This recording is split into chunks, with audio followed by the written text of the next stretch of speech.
Hello friend, welcome back to my channel. सभी PSL पीड़ित निवेशक साथियों का एक बार फिर से हमारे एसटी न्यूज़ चैनल पर हार्दिक स्वागत है। दोस्तों, जैसे कि आप जानते हैं कि पीड़ित आप भी हैं और पीड़ित मैं भी हूँ। पीड़ित ही पीड़ित के दर्द को समझता है। तो दोस्तों, इसी दर्द को लेकर फिर आपके सामने हाजिर हैं।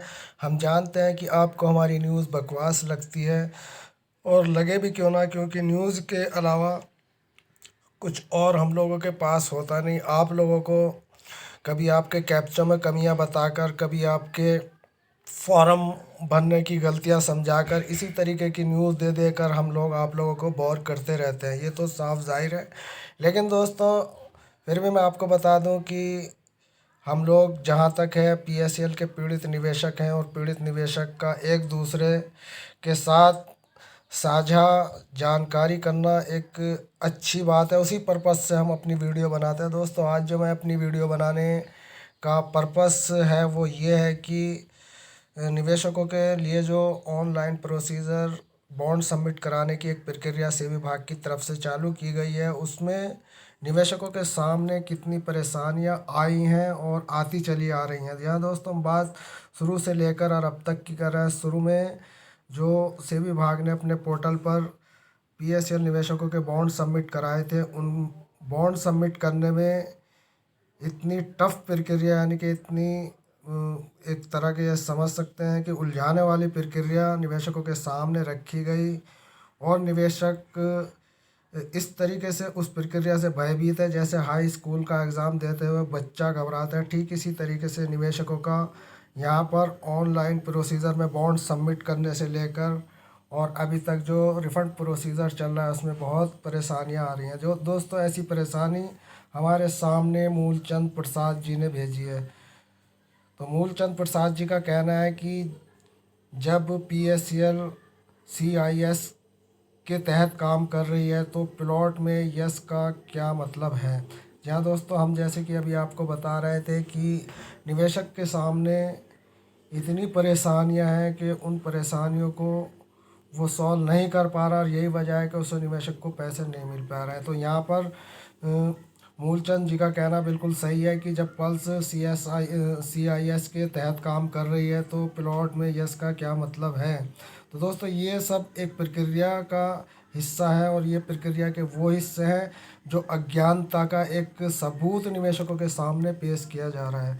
दोस्तों, मैं आपकी जानकारी के लिए बता दूं कि पीएसएल इंडिया लिमिटेड के ऑफिस में जितने भी निवेशकों के बॉन्ड्स के और उनसे रिलेटेड उसकी जो निवेशक ने पीएसएल इंडिया लिमिटेड से लोन लिए, और ना जाने कितनी तरह के उन लोगों के काम पीएसएल इंडिया लिमिटेड के जो कंप्यूटर हैं उनमें बिल्कुल सेफ़ हैं। और दोस्तों, उनमें उनके सॉफ्टवेयर में हर एक निवेशक का बार डेटा है। यहाँ तक कि निवेशक जो अपनी किस्त जमा करता था, उस किस्त जमा करने की जो लेट फीस लगाई जाती थी, उस लेट फीस तक का ब्यौरा पीएसएल इंडिया लिमिटेड के कंप्यूटरों में उपस्थित था।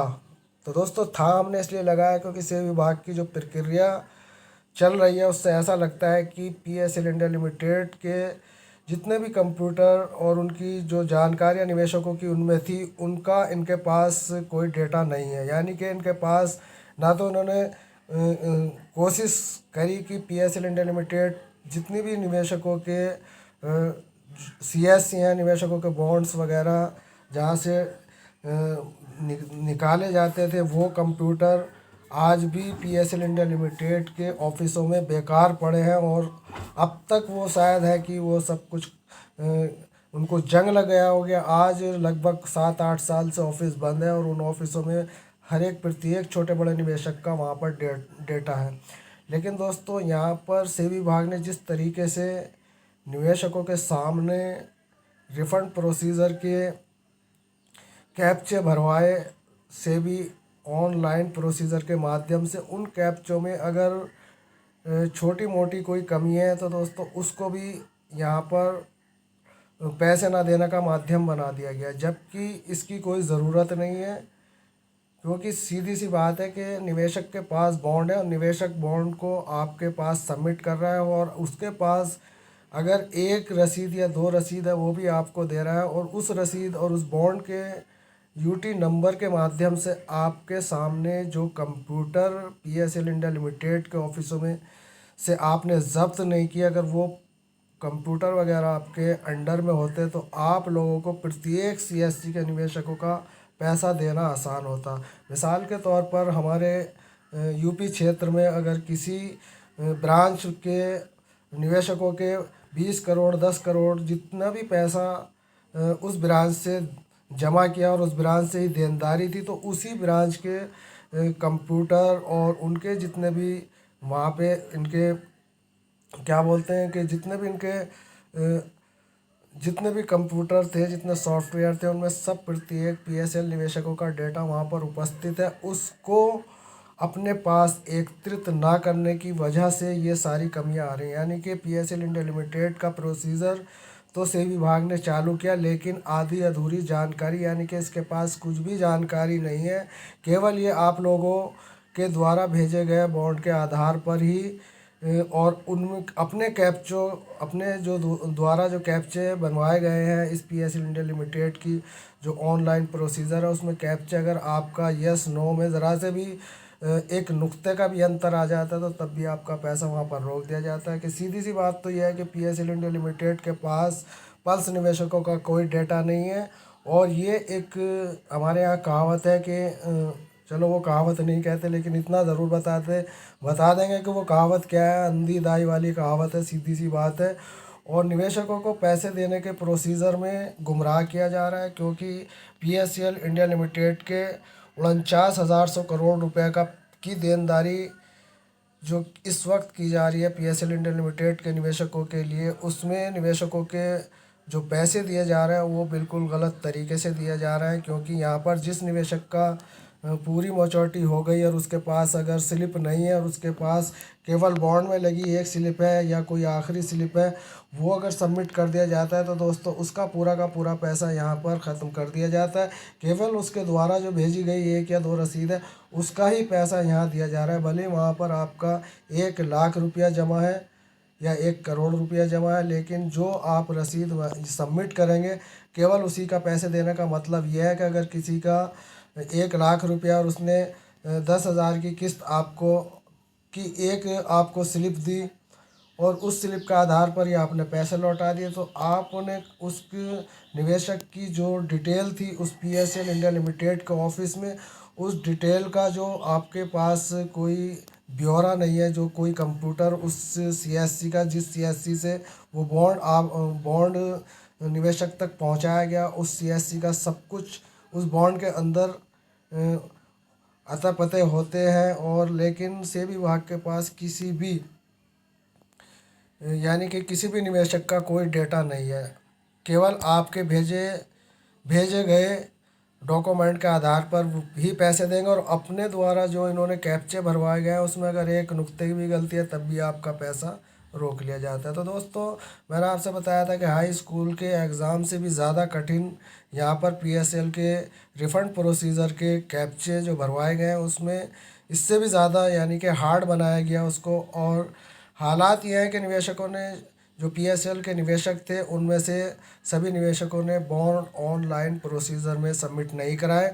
बॉन्ड आज भी निवेशक अपने घर पर लेकर बैठे हैं, जिन्होंने सबमिट किए वो भी और जिन्होंने नहीं किए वो भी। यानी कि ऑनलाइन प्रोसीजर से बॉन्ड निवेशकों के नहीं मंगाए गए, केवल उनकी फ़ोटो स्टेट मंगाई गई और उनकी जो रसीदें थी वो मंगाई गई।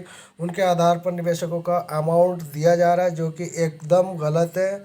और कहीं से कहीं तक इसमें निवेशकों को पूरा पैसा नहीं मिल सकता।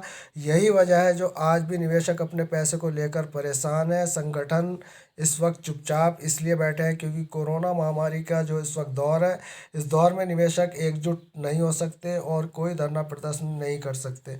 अब बात धरने प्रदर्शन की करें तो धरने प्रदर्शन से भी कुछ नहीं निवेशकों का उखड़ा, क्योंकि हमने देखा है कि जब लॉकडाउन नहीं था या ये कोरोना महामारी नहीं थी तो पिछले साल कितने जंतर मंतर पर धरने दिए गए, लेकिन किसी भी नेता या किसी भी मंत्री ने क्यों आज तक साथ नहीं दिया। ये एक सस्पेंस जो है वो मैं आपके लिए इस वीडियो के माध्यम से ख़त्म करना चाहता हूँ। मैं आपको जानकारी के लिए बता दूँ कि इसमें कोई भी नेता या कोई भी जो मिनिस्टर है क्यों नहीं इस पीएसएल मामले में हस्तक्षेप कर रहा है। वजह इसकी ये है कि ये सुप्रीम कोर्ट के ऑर्डर के हिसाब से एक पीएसएल इंडिया लिमिटेड जो चिटफंड कंपनी था उसका प्रोसीजर पैसे लेने देने का चालू है। अगर निवेशक हाय तौबा करते हैं या कहीं भी बड़ा धरना करते हैं तो सेबी और आरएम लोढ़ा ये दिखा देते हैं सुप्रीम कोर्ट को कि सर प्रोसीजर तो चालू है, पैसा भी मिल रहा है, ये लोग फालतू में हंगामा कर रहे हैं। तो उन पर डंडे और पड़वाने की कोशिश करते हैं प्रशासन से। तो ये हालात इस वक्त निवेशकों के हैं कि उन निवेशकों का कोई मंत्री संतरी साथ नहीं दे सकता, क्योंकि ये मामला सुप्रीम कोर्ट का है और सुप्रीम कोर्ट के मामले में ना कोई पुलिस हस्तक्षेप कर रही है, ना कोई मंत्री साथ दे रहा है। ऐसे में निवेशक अपनी परेशानी को लेकर जाए तो जाए कहाँ, क्योंकि ऑनलाइन प्रोसीजर केवल आपके पैसों और आपके बॉन्ड से ही मतलब रखता है। जिन लोगों को पैसा पूरा नहीं मिल रहा है, जिन लोगों का पैसा अभी तक इन प्रोसीजर जो चालू है उसमें अभी तक एक फूटी कौड़ी नहीं आई, उनके लिए कोई अभी तक समाधान नहीं है। तो दोस्तों कहाँ कहीं भी निवेशक इस वक्त अपने पैसे को लेकर सुरक्षित नहीं है। सीधी सी बात है यह है कि ऑनलाइन प्रोसीजर से पैसा निवेशक का हड़पा जा रहा है और इसमें एक सरकार की बहुत बड़ी भूमिका है, क्योंकि सरकार ने एक इकलौती पीएसएल इंडिया लिमिटेड नहीं अदर 3,000 कंपनियों के साथ ये इतना बड़ा फ्रॉड किया है, जिसमें 15 करोड़ निवेशक परेशान हैं। और हाल ही की एक सहारा की 4 सोसाइटियों को और बंद कर दिया गया है, जिनके 4 करोड़ दोस्तों, लाख नहीं 4 करोड़ निवेशक और इसमें बर्बाद हो चुके हैं। यानी कि 4 करोड़ निवेशक अब फिर सरकार के सामने हाथ फैलाए खड़े रहेंगे अपने पैसे को भीख की तरह मांगने के लिए। क्यों? क्योंकि सेबी विभाग ने सहारा की 4 सोसाइटियों पर प्रतिबंध लगा दिया, जिसके 4 करोड़ निवेशक। अब अंदाज़ा लगा लीजिए कि उनका कितना करोड़ों रुपया इस सोसाइटी में फंसा होगा। तो दोस्तों ये एक चिटफंड कंपनी की एक ऐसी अलिफ लैला है जो पूरी अगर हम समुद्र की स्याही बना लें और पूरे हिंदुस्तान के जंगल का अगर कलम बना लें और सेबी विभाग और पीएसएल और लोढ़ा विभाग की अगर यहाँ पर बुराई करने आ जाए तो वो भी कम पड़ जाएगा। तो डेट्स ऑल दोस्तों, समझ गए होंगे कि हमारा कहने का क्या मतलब है कि अंधेरी नगरी चौपट राजा।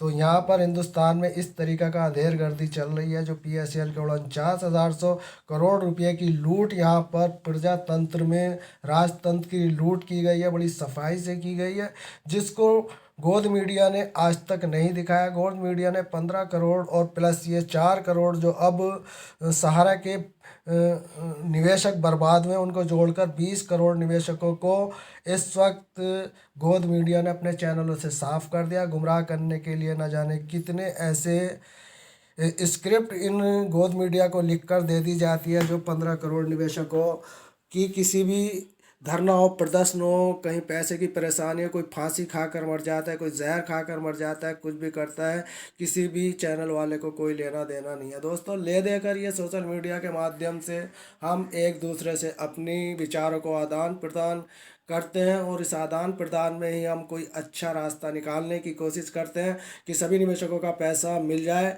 तो दोस्तों यही न्यूज़ केवल अब यूट्यूब पर आती रहती है और यूट्यूब के अलावा कोई अगर ऐसा मीडिया का बड़ा चैनल हो जो आपको डेली वाई न्यूज़ देता हो तो वो ये कहने वाले कि बकवास न्यूज़ है, हमेशा से सुनते आ रहे हैं, बोर हो रहे हैं, पैसा वैसा मिल नहीं रहा है।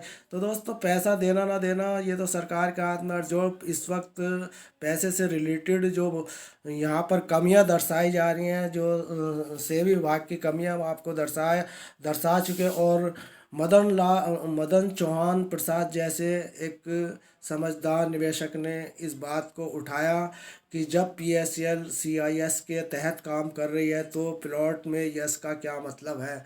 तो दोस्तों अगर आपने यस की जगह नो भी कर दिया तो भी आप लोगों का पैसा नहीं रुकना चाहिए था, क्योंकि यस और नो का कोई मतलब नहीं है। ऑलरेडी आप बॉन्ड सबमिट कर चुके हैं, रसीद अपलोड कर चुके हैं, तो फिर क्या मतलब है के प्लॉट पर यस का निशान लगा दिया और आपका पैसा रोक लिया गया। ये सब एक इस तरीके से निवेशकों को गुमराह किया जा रहा है, उनका पैसा हड़पने की एक स्क्रिप्ट बनाई गई है, जिसमें सभी निवेशक इस वक्त हताश और परेशान है।